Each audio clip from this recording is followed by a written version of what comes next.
One day, high up in the heavens, the angels began discussing about the best of humans who lived on earth. An angel amongst them said, "The best creature on earth today is Ayyub, a man of noble character who displays great patience and always remembers his generous Lord.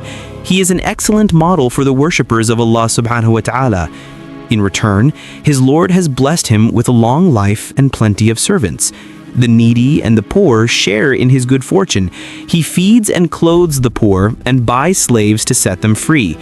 He makes those who receive his charity feel as if they are favoring him.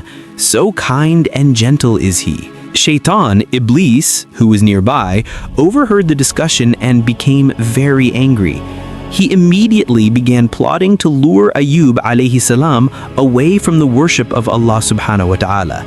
He whispered evil thoughts to Ayyub about the many pleasures of life that a man such as Ayyub could easily enjoy. But the Prophet was a sincere servant of Allah subhanahu wa ta'ala and was not easily faltered. This enraged Iblis further. Iblis approached Allah and informed him that Ayyub alayhi salam was not a sincere servant of his and was only glorifying him in fear of losing all his wealth. He, Iblis, suggested, "If you remove his wealth, then you will find that his tongue will no longer mention your name and his praying will stop." Allah, the All-Knowing, did not believe Iblis, for he knew that Ayyub was among his most sincere believers and did not worship his Lord just for worldly possessions. But he agreed to test Ayyub alayhi salam to show Iblis the absolute sincerity of his loyal servant. Overjoyed, Satan set out to destroy Prophet Ayyub's wealth. As time passed, Prophet Ayyub's wealth began to diminish. His land, livestock, servants, and money slowly evaded him until he was left with nothing.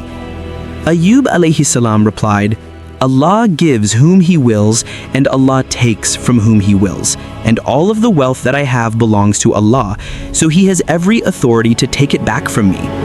Ayyub then turned around and continued to thank and praise Allah subhanahu wa ta'ala.